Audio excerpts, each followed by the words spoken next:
সুন্নাত নয় শুধু দাওয়াতের মেহমান, সুন্নাত নয় শুধু খাওয়া শেষে মধুপান, আরো কিছু সুন্নাত আছে তুমি জানো কি?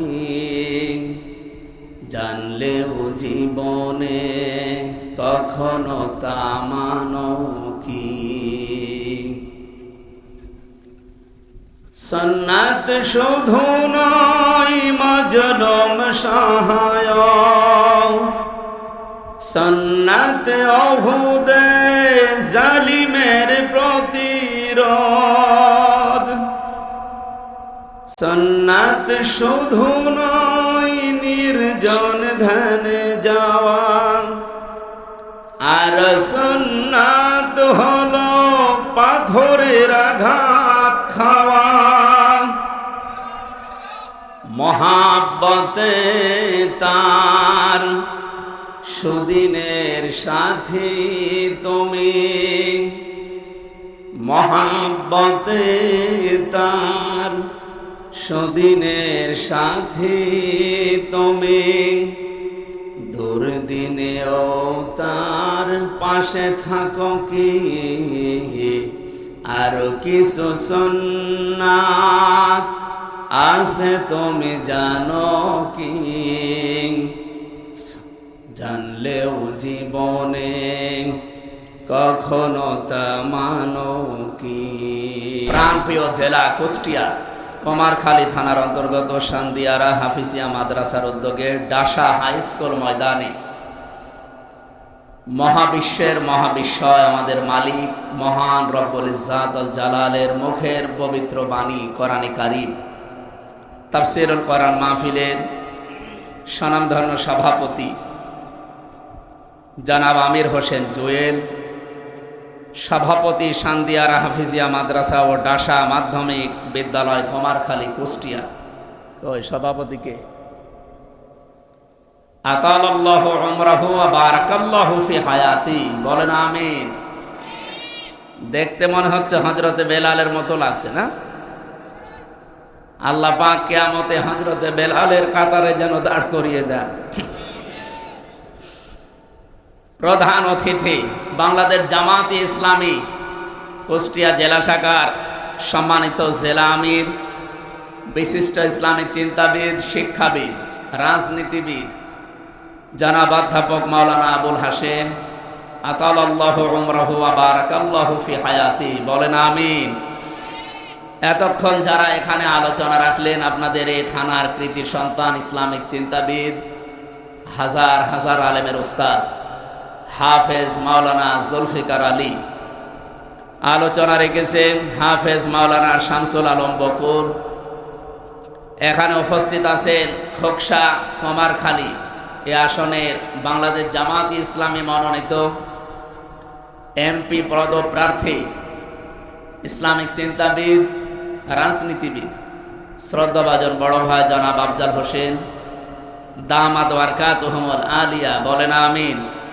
উপস্থিত আছেন কুমারখালী উপজেলার শ্রদ্ধাভাজন আমির বাংলাদেশ জামাত ইসলামী জনাব আফতাব উদ্দিন মাস্টার, অধ্যাপক এএসএম মতিউর রহমান উপজেলা আমির শৈলকুপা এসেছে উনি।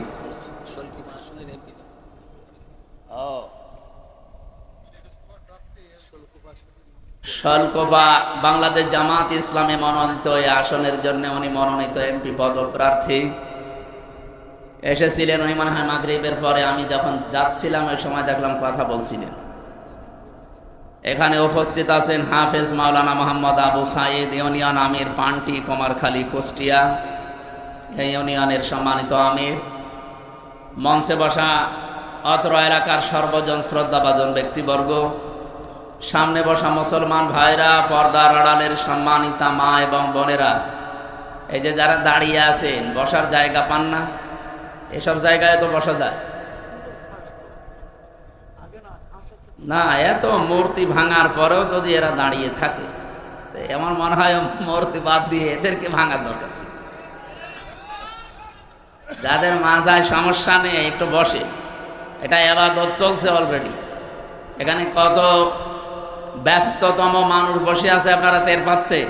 ওনার 2 আসনের দায়িত্ব, এখন যাই আরো বিভিন্ন কাজ ছিল।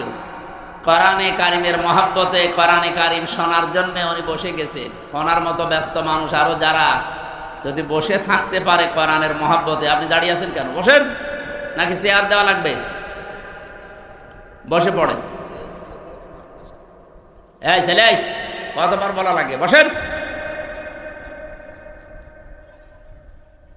আজকের এই অনুষ্ঠান কি শুধু মুসলমানদের জন্য? দিনের বেলা আপনারা যেটা করেছেন ওটা হয়তো সবার জন্য ছিল নাকি? আমি আসার পরে যতটুকু শুনতে পেরেছি, জানতে পেরেছি, অন্তত মাগরিবের পর থেকে যা আরম্ভ হয়েছে এখন পুরাটা ইবাদত চলছে। এই ইবাদতটা পৃথিবীতে যত নফল ইবাদত আছে তার ভেতরে সবচাইতে উত্তম এবং শ্রেষ্ঠ, আফদালুল ইবাদা। এখানে ইসমে তাফসিল দিয়ে নবীজি জানিয়েছেন পৃথিবীতে এর চাইতে উত্তম ইবাদত আর নেই। মসজিদে নববীতে নবীজি প্রবেশ করে দেখলেন কিছু মানুষ কোরআন শরীফ নিয়ে ব্যস্ত আছে। বাম পাশে তাকিয়ে দেখলেন কিছু মানুষ আল্লাহর জিকির করছে। নবীজি বললেন 2টা দল ভালো কাজে আছে, তবে সবচাইতে উত্তম কাজে আছে তারা যারা আল্লাহর কোরআন নিয়ে ব্যস্ত আছে। আল্লাহ আমাকে এই মুহূর্তে নির্দেশ পাঠিয়েছেন কোরআনে কারিম নিয়ে যারা ব্যস্ত আছে আমি যেন তাদের এই ময়দানে শ্রোতা হিসাবে বসে পড়ি। আপনি টের পাচ্ছেন কি বললাম? বিশ্বনবী যদি এখন বেঁচে থাকতেন আর এই কুমারখালী এই শান্দিয়ারা এই রাস্তা দিয়ে যদি হেঁটে যেতেন, নবীজি কোরআনের এই আলোচনা শোনার জন্য দামি অনুষ্ঠানে নিজে শ্রোতা হয়ে বসে পড়তেন। এইরকম একটা জায়গায় আমার মতো আপনার মতো মানুষ বসে আছে, খুশি হয়ে বলেন আলহামদুলিল্লাহ। অন্তত এখানে যারা বসে আছেন আমাদের যদি সওয়াব আজকে নাও হয়, এই যতক্ষণ বসে আছি গোনা হচ্ছে না, এই গ্যারান্টি আমরা দিতে পারি। গোনা হচ্ছে না, অনেক কিছু গোনা আমরা বাইরে থাকলে এতক্ষণ করে ফেলতাম। সব অপরাধ থেকে আল্লাহ আমাদেরকে মাহফুজ রেখে কোরআনের এক একটা অক্ষরে 10টা করে নেকি হয়। হাদিস আমরা শুনেছি, মান করাল কোরআন হারফান ফালাহু আশরু হাসানাত। হাসানাতুন না, হাসানাত বহু বচন। কেউ যদি কোরআনের একটা আয়াত পড়ে, একটা অক্ষর তেলাওয়াত করে, কমপক্ষে তার আমল নামে আল্লাহ 10টা করে নেকি দান করবে। নেকির মর্যাদা এখন বোঝা যাচ্ছে না, এটা বোঝা যাবে চোখ বন্ধ হলে। তাফসীরে ফি জিলালিল কোরআনে পড়েছি, কিয়ামতের কঠিন ময়দানে রব্বুল আলামিন মানুষের একটা নেকি যখন কম হয়ে যাবে, এই লোকটাকে আল্লাহ পাঠিয়ে দেবে, যা তার আপনজনদের কাছে যা।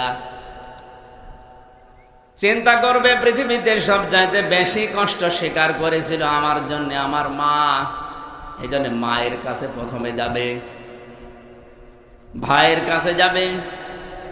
এমন এমন মানুষের নাম আমি এখানে পেয়েছি, প্রায় 7 জনের নাম আছে। এই আয়াতটা নিয়ে একটু চিন্তা করেছিলাম, আল্লাহ কেন এদের নাম দিলেন প্রথমে। এখানে বেশি হয়ে যাচ্ছে ভাই, কথা বলা যাবে না, যে যেখানে থাকে থাক, এদিকে তাকিয়ে থাকে। এমনি অল্প সময় কথা বলবে গরম। ইয়াউমা ইয়াফিরুল মারউ মিন আখিহি ওয়া উম্মিহি ওয়া আবিহি ওয়া সাহিবাতিহি ওয়া বানি। আপনি সিরিয়াল হিসাবে যাদের নাম আল্লাহ বললেন হিসাব করে দেখেন, এই মানুষগুলো দুনিয়ায় বিপদে পড়লে এগিয়ে যায়। প্রথমে আল্লাহ ভাইয়ের নাম দিয়েছেন, মায়ের নাম দিয়েছেন, বাবার নাম দিয়েছেন, এরপরে স্ত্রীর নাম দিয়েছেন, সঙ্গে সাথে সন্তানাদি, এরপরে দুনিয়ার অন্য কেউ। আমি একটা একটা করে সিরিয়াল মিলিয়ে দেখেছি, এর ভেতরে পীর সাহেবের নাম নেই, আছে। প্রথমে ভাইয়ের নাম, মায়ের নাম, বাবার নাম, স্ত্রীর নাম, সন্তানের নাম, বন্ধুর নাম, 7 নম্বরে দুনিয়ার অন্য কেউ। আমার এই ছোট্ট মাথায় এসেছে যে এতগুলো মানুষের সিরিয়াল হিসাবে আল্লাহ নাম দিলেন, শব্দের ভেতরে মারাত্মক শব্দ দিয়েছেন ইয়াফিরু। এর বাংলা অর্থ হচ্ছে মাজা তুলে দৌড় দেওয়া। এই এলাকায় আমার মনে হয় কুষ্টিয়ার এলাকায় মানুষ বলে খেচ্ছে দৌড় দেওয়া। খেচ্ছে দৌড় দেওয়া বলে না? সাপে তাড়লে বাঘে তাড়লে মানুষ যেভাবে দৌড়ায়, কিয়ামতে আপনজন দেখলে মানুষ ওইভাবে দৌড়াবে। কুষ্টিয়াবাসী, এটা রেকর্ড হচ্ছে, তামাম দুনিয়া এখন শুনতেছে, বাংলা ভাষাভাষী যারা লাইবে, সবাইকে উদ্দেশ্য করে বলছি, যাদের নাম বললাম সিরিয়াল হিসাবে আল্লাহর দেওয়া ঘোষণা অনুযায়ী, এরা যদি কিয়ামতের দিন স্বীকার না করে পালিয়ে যায়, বলেন তো যারা পীরের ওপরে ভরসা করে আছেন, আল্লাহর কসম অনেক পীর বলবে আমি পীরই ছিলাম না। আপনার মা যদি বলে আমি সন্তান পাবো কোথায়, আমার তো বিয়ে হয়নি, বাবা যদি বলে আমি সন্তান পাবো কোথায়, আমার বিয়ে হয়নি, আল্লাহর কসম পীর সাহেব বলবে আমি পীরই ছিলাম না, মুরিদ পাবো কোথায়। এই জন্য কারো ওপরে ভরসা করে কোনো লাভ নেই। আপনার শুধু নিজের জীবনের ওপরে ভরসা করেন, কতটুকু কাজ কারবার আপনি করলেন। আমার এই 33 বছর বয়স, এই 33 বছরে আমি যা করেছি, এইটার উপরে ভিত্তি করে আমার জীবনে কিয়ামতে আল্লাহ বিচার করবে। মাঝে মাঝে একা থাকলে মনে হয় এখনই যদি মারা যায়, আল্লাহ পাক যদি নিজের সামনে দাঁড়িয়ে জিজ্ঞাসা করে যে আমির হামজা 2024-25 সাল চলছে, এটা জুন মাসের 1 তারিখ পর্যন্ত তোরে মাফ করে দিলাম, যা শুধু 2 থেকে 10 এই 9 দিনের হিসাব দিয়ে জান্নাতে চলে যা। আমার তো মনে হয় এই 9 দিনের হিসাব এখনো আমার জোগাড় হয়নি। আপনারা পারবেন না? আপনারা পারবেন। আপনার আল্লাহর ওলি আছে না লালন, এ থানায় না? হ্যাঁ,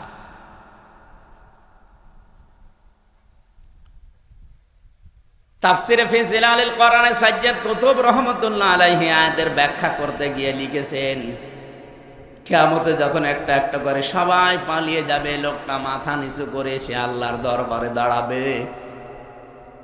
লোকটা যদি জ্ঞানী হয়, জ্ঞানী মানে আলেম, এই লোকটাকে আল্লাহ চাদর দিয়ে ঘিরে নেবে, কুদরতি ভাবে ঘিরে একা একা জিজ্ঞাসা করবে এই এই কাজগুলো করেছিলি। ও তো জানি যে আমার আগে পরের প্রকাশ্য গোপনের সব বিষয় আল্লাহর জানা আছে। মাথা নিচু করে বলবে আল্লাহ হ্যাঁ আমি করেছি। আল্লাহ পাক ওই লোকটা আলেমের জন্য ওর দিকে তাকিয়ে এর অনুশোচনা অনুতপ্ত হওয়া দেখে ডাক দিয়ে বলবে আমার দিকে তাকা, গোপনে তোরে মাফ করে দিলাম, কাউকে বলবি না, যা। আপনি কথার লোড কত টের পেয়েছেন? কিয়ামতের দিন আলেম এদেরকে আল্লাহ অপমান করবে না সবার সামনে, জন্য কুদরতের চাদর দিয়ে ঘিরে নেবে, অপরাধগুলো স্মরণ করাবে। ঠিক মাথা যখন নিচু করে অনুতপ্ত অনুশোচনা করবে, লোকটার জন্য আল্লাহ বলবে কাউকে কিছু বলবি না, গোপনে তোরে মাফ করে দিলাম। কিয়ামতের ওই কঠিন ময়দানে এখানে যাই কয়েকজন অন্তত নামের আগে মাওলানা লেখা আছে, আমরা বড় বিপদে আছি।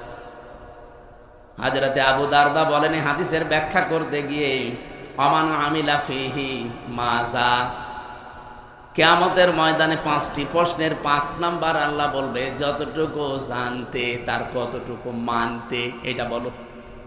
উনি বলেন আমার সবচাইতে বেশি ভয় হয় এই পয়েন্টটার উপরে, কারণ আমি যতটুকু জানি ততটুকু তো মানতে পারি না। কিয়ামতের দিন আমার মনে হয় এই পয়েন্টটা এসে আমি ধরা খেয়ে যাব। এই জন্য আল্লাহর পাকের এই বিচার ব্যবস্থায় ওই জায়গায় আমার আশার সঞ্চার হয়।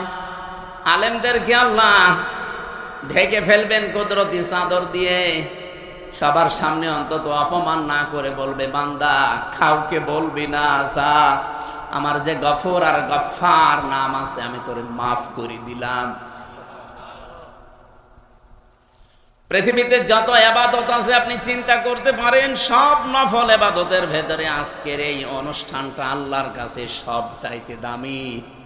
সুতরাং যে আল্লাহ আমাদেরকে এতক্ষণ সময় ধৈর্য এবং সহ্য নিয়ে বসিয়ে রেখেছেন, জবান খুলে খুশি হয়ে বলেন আলহামদুলিল্লাহ। দরুদ আর সালাম পাঠ করছি মুহাম্মদ রাসূলুল্লাহ সাল্লাল্লাহু আলাইহি ওয়াসাল্লামের প্রতি। আমরা কোরআনে কারীম 2টা জায়গা থেকে 2টা আয়াত পড়েছি। প্রথমে পড়েছিলাম সূরা জুমারের 53 নম্বর আয়াত, দ্বিতীয় নম্বরে সূরা মরিয়মের 41 নম্বর আয়াত। আমি দুইটা আয়াতের কিছু টাচ দিতে চাই। তাফসীর করতে গেলে 1 ঘন্টা আমি বলেছি না, এত অল্প সময়ে এক একটা আয়াতে যত কথা আছে সব শেষ করা যাবে না, আমি টাচ দিই। আল্লাহ রাব্বুল আলামিন বলেন, ভালো করে মিলাবেন নিজের জীবনের সাথে।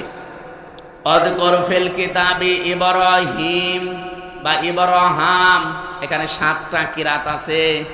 আমার বিশ্ববিদ্যালয় কোরআনের ওপরে কিরাতের ওপরে যে বিষয়টা আমি পড়েছিলাম 7 কিরাত, তার ভেতরে 2 কিরাত আমি এখানে পড়লাম। রব্বুল আলামিন বলেন, স্মরণ করো বা আলোচনা করেছি এই কিতাবের ভেতরে আমার নবী ইব্রাহিম আলাইহিস সালামের কাহিনী। ইন্নাহু কানা সিদ্দিকান নাবিয়্যা, নিশ্চয় অবশ্যই সে ছিল সিদ্দিক এবং নবী। তাহলে এখানে আমরা কিতাবের ভেতরে আলোচনা পাচ্ছি, অনেকগুলো মানুষের নামের আলোচনা আছে। তার ভেতরে 1 নম্বরে পেলাম ইব্রাহিম, যিনি আমাদের জাতির পিতা। আমাদের জাতির পিতা যে ইব্রাহিম, এ বিষয়ে কোনো সন্দেহ আছে? আমার রিমান্ডে জিজ্ঞাসা করেছিল ওই মাটির নিচে আয়না ঘরে যে আমাদের জাতির পিতাকে, যেই বলেছি ইব্রাহিম, সঞ্জয় দত্ত এসপি, আমার বাবা মা তুলে গালিগালাজ দিয়ে বলছে, বেটা বেয়াদব, ইব্রাহিমকে জাতির পিতা বঙ্গবন্ধু। কোরআনের আয়াত পড়লাম ওনার সামনে। আচ্ছা, কিসের কোরআন? আল্লাহ পাক জানিয়েছেন, মিল্লাতা আবিকুম ইব্রাহিম হুয়া সাম্মাকুমুল মুসলিমিন। তোমাদের জাতির পিতার নাম ইব্রাহিম। এই যে যত মিল্লাত আমরা দেখি, এই যে কোরবানি গেল গতকালকে পর্যন্ত, এই যত রকমের অনুষ্ঠান আমরা করেছি, এগুলো সব কিন্তু ইব্রাহিম নবীর আদর্শ, তার মিল্লাত থেকে পাওয়া। এই কোরবানির সিস্টেম আদম নবীর জামানায় ছিল না, ওনার জামানার সিস্টেম আলাদা ছিল। এরকম চাটিয়াল ময়দানের ভেতরে একটা পশু জবাই করে রেখে আসতো, আগুনের ঝলক এসে ওইটা পুড়িয়ে ফেলতো। আমার এই আয়াতটা পড়ার পরে মাঝে মাঝে মনে হয়, এখন যদি এই শরীয়তটা বাংলাদেশে থাকতো, কত হাসি আমরা যে ধরা খেতাম। কারণ হালাল খাবার, হালাল কর্মজীবন, জীবন পবিত্র, এইরকম মানুষেরটাই শুধু আল্লাহ পুড়িয়ে ফেলতো, বাকি যার হালাল কর্মজীবন নেই তারটা পড়ে থাকতো। আগস্টের 5 তারিখের পর থেকে এই 10 মাস 5 দিনে আপনি বলেন, বহু মানুষ এই 10 মাস 5 দিনে এমন এমন কামাই করেছে যেটা পুরাটাই হারাম। কথা বলেন না কেন? এই যে যারা চাঁদাবাজি করেছে, এই এলাকায় হয়তো না থাকতে পারে, করেছে তো সারা বাংলাদেশে কোনো জায়গায়। চাঁদাবাজি যারাই করেছে ওর পুরাটাই হারাম। বলেন, গত মাসে আমাদের জেলা ইউনিটের একটা বৈঠকে একটা হাদিস আমাকে পড়িয়েছে, মানিদ্দাআ মা লাইসা লাহু ফালাইসা মিন্না। কি পড়েননি আপনি? মানিদ্দাআ মা লাইসা লাহু ফালাইসা মিন্না ওয়ালিয়াতাবাওয়া মাকআদাহু মিনান নার। মুসলিম শরীফের হাদিস। হযরতে আবু যর রাদিয়াল্লাহু তাআলা আনহু বর্ণনা করেন, কোন ব্যক্তি যদি এমন জিনিসের মালিকানা দাবি করে যে জিনিস তার না, জোর করে জবরদস্তি দখল করে নিজের আয়ত্তে নিয়ে নেয়, 2টা শাস্তি তার জন্যে। 1 নম্বরে ফালাইসা মিন্না, ওই দিন থেকে সে আর নবীর উম্মত নেই। আমার মনে হয় আগস্টের 5 তারিখের পর থেকে এই জুন মাসের 10 তারিখ পর্যন্ত বহু মানুষ আল্লাহর নবীর উম্মতের তালিকায় আর নেই। 2 নাম্বারটা আরো কঠিন, ওয়ালিয়াতাবাওয়া মাকআদাহু মিনান নার। সে যেন জাহান্নামে নিজের স্থান একটা তৈরি করে নিল। সুতরাং যারা এই কাজ করেছেন, এখনো করছেন, আপনি যদি এই টাকা, এই সম্পদ, এই মাল যদি তাকে ফেরত না দেন, আপনি মরে গেলে আমি না, কাবা শরীফের ইমামও যদি বলে বিসমিল্লাহি ওয়া আলা মিল্লাতি রাসূলিল্লাহ, কিছুই হবে না। আল্লাহর নামে রসুলের দলে তুলে দিয়ে গেলাম, আপনি আল্লাহর নামেও নেই, রসুলের দলেও নেই। এক কথা বলেন না কেন?